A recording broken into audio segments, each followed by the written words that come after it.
Hello everyone, welcome once again to Investing with a Difference. So we are going to look at a few things today, starting from the market and some serious stuff in the end about the referendums. So welcome, and let's go and see how the things are performing. So first of all, we always look at Bitcoin chart. So as you can see that we are consolidating a bit. So if you look, I think this is not very clear from daily chart. We are in an uptrend. It's a pretty solid uptrend going very well. And if you look at the last few hours, it has been very consistently holding, and we are kind of hitting around 7150 as a support area, 7150 to 7200, and that will be important. Now what is critical to note, first of all, let's go back and look at 1-day chart and where are the key resistances. The key resistance areas as per this trend line is around 7500 or 7550, I would say, and then of course around $7,800, which is the 200-day moving average, which has been the stiffest resistance in this correction. Now what happened last 24 hours or so, which is a huge thing, which is like very rare, but what is happening is a lot of shorts are piling up. So this is a chart for Bitcoin shorts. So as you can see, a lot of shorts were liquidating when the market is going up, and suddenly around I think 2nd September UTC early morning, we had a huge jump, and it was a one big order or some coordinating shorting happening, and this is really a huge volume. And if you see and look at the 1 month chart, of course, as you know, we were pretty short around the $6,000, $6,500 mark, and everybody was looking for 5,000, and that actually led to this kind of a short covering, and that was one of the reasons Bitcoin went up so fast. So now it will be interesting to see if these shorts are able to take the market down, or they have another meltdown like what happened in last, and we will see another jump up. While I think Bitcoin is gaining ground, we can see that altcoins are again taking a breather, and Bitcoin dominance is again 53%. So this is a typical characteristic of this rally in last few weeks. We are seeing that altcoins are kind of running and then taking a breather. People are moving back to Bitcoin, and this is very similar to what happened in late 2017. And I think that this is a sign of people really not sure about altcoins, while Bitcoin is definitely gaining a lot of momentum. And as we can see, I think we talked about it in various forums, EOS has kind of taken very good ground in it has covered from below $5 mark to almost $6.50, and it is now settled above $6, which is a great sign, because I think we have now formed a base, and if the overall market continues recovering, it can definitely gain ground. The critical levels when I looked at the charts were around $7. I think we need to cross $7 and be above that to resume the momentum, and that is what I think will stop it. But I think if we keep consolidating above $6, it is not going to be bad to form a base and then start from there. But I think the major momentum can only be picked up when we cross the $7 mark, or even if we go close to $7 mark, because around $6.60 we have a huge resistance. Alright, so let's look at the dApps. So what is happening on the dApps? I think I still don't know what is PRA Candy Box. I tried to go on their site. I still don't understand if somebody has an idea of how they are claiming that many users and what their users are really doing, how they are interacting. I would love to hear. And as we know that some of the popular games, EOS Knights, EOS Bet, they are still continuing with good engagement with the community. And you can see that the exchanges are gaining ground. If you see, the volumes are picking up on exchanges. You are seeing a lot of EOS being traded around 320,000 or 114,000, and another dice game, DEOS games, is kind of picking up. So it is good, because I think I hear a lot of stories that people are losing a lot of EOS, losing a lot of money with EOS Bet. I would say that DEOS games, at least what they are doing is they are issuing their own token. The denominations are smaller. So if you just want to have fun, I would recommend you use DEOS games. But if you are using EOS Bet, please be careful on how much you are willing to lose, because this game can suck you in. It's ultimately gambling. But of course, a lot of people are enjoying it, and you can see that the volumes are amazing. We have 24-hour volumes of 1.4 million. That almost means you're talking about more than $10 million worth of EOS, which is being bet. And it's a good thing in a sense that in terms of actual use cases, actual progress of EOS, but of course it can really hurt you if you are not sure what you're doing. So be careful out there. And of course, if you want to support our channel, if you enjoy us, do use our referral codes for any of these apps. That would really help us continue gaining more and more support from you, and to create more content for you.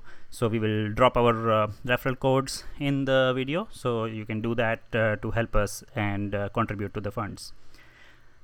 So what's going on? I think EOS voting, I keep reminding people that this is still a responsibility for all the people who have assigned us proxy. So we can see that the Proxy DK has now again grown. Of course, we are still a very, very good community. I think with investing with a difference, if you look at the average EOS voting DK, which is 6.3% now, we are still 3.23%. So I'm very happy that we are keeping the community informed. We are really working towards ensuring that we are making the maximum impact. And now, as we have 1.4 million almost as our vote weightage, I'm glad to see that only 44% is Proxy DK, and I would love to see this go down further. So please go ahead and keep refreshing your proxy, and please make sure that all your accounts which are proxying, because you may have multiple accounts, or if you have single account, you just need to go and refresh your proxy. It takes 10 seconds on Greymass or any other tools you're using. And we keep growing. I think it's a great thing. We do need to keep looking at how we can improve. So what we have done is we have updated some more information about our proxy, and we have highlighted that we are continuing to focus on spreading both sides of information, because we are seeing a lot of polarization around some topics. And our goal is not to go and try and influence you in one direction or other. We want a fair debate. I myself may have some personal views. I will voice them, but I still recommend people to keep thinking about the overall ecosystem and participate in discussions. So one of the big thing which is up for discussion and which is coming up for referendum is the budgets. And as you know, that worker proposal system, the ECAF, all these things are already being discussed. I still don't know exactly how they are coming about these budgets, but I want everybody to look into it. And this is one of the posts I will put a link on. This provides all the details about what the budgets are. The summary is like this. So let's look at this in detail. So let me just zoom in, and you can see that these are the summary budgets for 6 months. So these are the 6 months budget. And what caught my attention is the huge budget which is allocated to ECAF. It is $1.5 million for only 6 months, and definitely we need to understand more about it, of exactly what these funds are going to be used for. And the only concern, I think, definitely all these steps are very important. Some really good people are working on these proposals. My only worry is, how are they deciding about it? Is it a free market? Is anybody available to come and bid for these kind of projects? Can like I heard about EOS New York and Kevin Rose talking about arbitrators who can register themselves, and it can be an open market for arbitrators. Is that being considered? Because $1.5 million for 6 months is a huge fund. Of course, all other things have to be discussed. There are pros and cons. I think mainnet repository, this is again has been debated, whether you need to have a fund for this or the block producers have the responsibility to run it. Many block producers are already doing a lot of work in this direction. Similarly, the worker proposal system portal, that is, if we all agree on worker proposal funds, and as of now that is the case because the savings account is still growing, we do need a portal, and we do need people to be able to vote. So I'm not against any of these topics. I think ECAF has done a very good job, and it is needed for a governed blockchain, for anything which can happen in terms of some bugs or any other things which can cause the intent of the code is not executed. If there is some problems, we do need ECAF. But what is being proposed right now, it is something which every token holder need to look into and question, because if it is not a free market, if it is some people who are deciding it and they are not educating the community, that is something I would be against. While I'm sure everybody has good intention at their hearts right now, but we do need to have transparency so that we don't get any negative publicity because we did not communicate well with the community. That should not happen, because that's what happened in the early days when we did ECAF, when we froze the accounts. I think the communication was not well done, and this caused a lot of controversies, and we don't want that right now, because we are still in early days. We are still trying to build an ecosystem where more and more people come to and join EOS, and that is something which should be at the front of everybody's mind, while we should look into these details very carefully. So I would recommend everybody to look into this.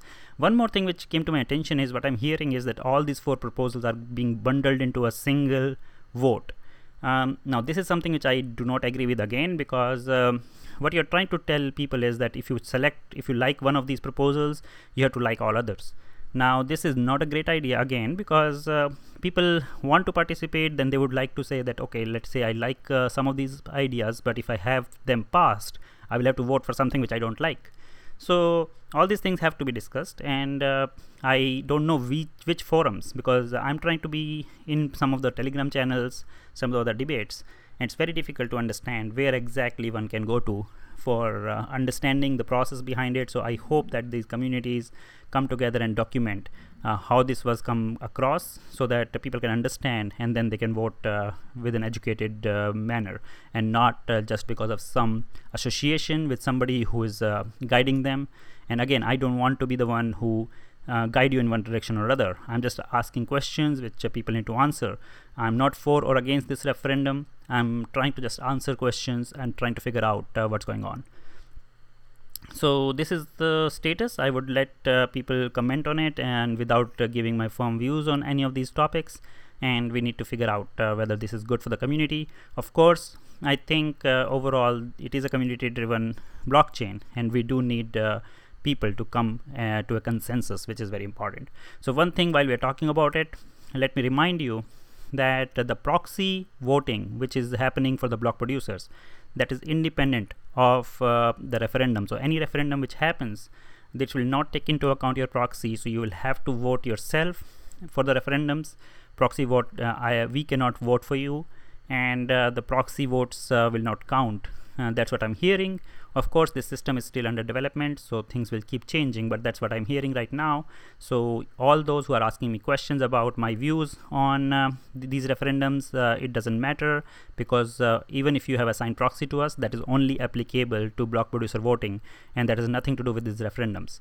So let's keep tuned in. As I learn more, I will keep sharing, and I hope we can learn together on what is going to happen with these referendums and how we can participate, and we can influence how this blockchain evolves.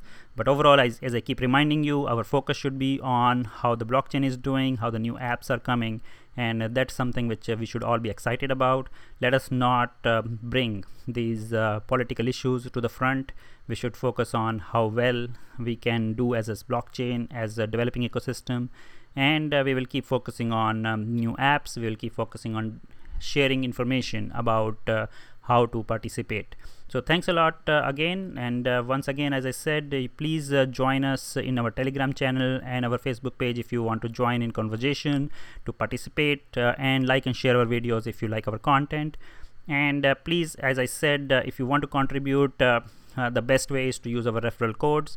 If you are playing with apps, I think that helps us keep raising funds for expanding the team. So thanks a lot. Bye for now, and we will talk to you again in near future.